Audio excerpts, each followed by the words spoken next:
ఏపీలో పెట్టుబడి పెట్టడానికి అనేక అంశాలు అనుకూలంగా ఉన్నా వాటిని సద్వినియోగం చేసుకోవడంలో జగన్ ప్రభుత్వం విఫలమైందని రాష్ట్ర ప్రభుత్వాలు రాజకీయ విశ్లేషకులు భావిస్తున్నారు. రాష్ట్రంలో అపారమైన ఖనిజ సంపద ఉన్న వైసీపీ నేతల దెబ్బకు కొత్త పరిశ్రమలు ముఖం చాటేశాయి.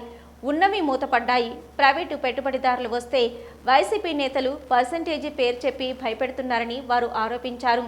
పరిశ్రమలలో 50% వాటా ఇవ్వాలని డిమాండ్ చేస్తుండటంతో పారిశ్రామికవేత్తలు వెనుతిరుగుతున్నారని వారు అంటున్నారు. పరిశ్రమలలో వాటా ఇవ్వకుంటే కక్ష సాధింపు చర్యలకు దిగుతున్నారని, పారిశ్రామికవేత్తల ఇళ్లు, ఆఫీసులపై ప్రభుత్వ యంత్రాంగంతో దాడులు చేయిస్తున్నారని, ఇలా అయితే రాష్ట్రానికి పరిశ్రమలు ఎలా వస్తాయని వాళ్ళు ఆవేదన వ్యక్తం చేశారు. రాష్ట్ర ప్రభుత్వం అనుసరిస్తున్న ఇలాంటి విధానాల వల్ల ఏపీలో నిరుద్యోగత పెరిగిపోయిందనే విమర్శలు వెల్లువెత్తుతున్నాయి. దీంతో ఈసారి వైసీపీ ప్రభుత్వం చిత్తుగా ఓడిపోతుందని అంచనా వేస్తున్నారు.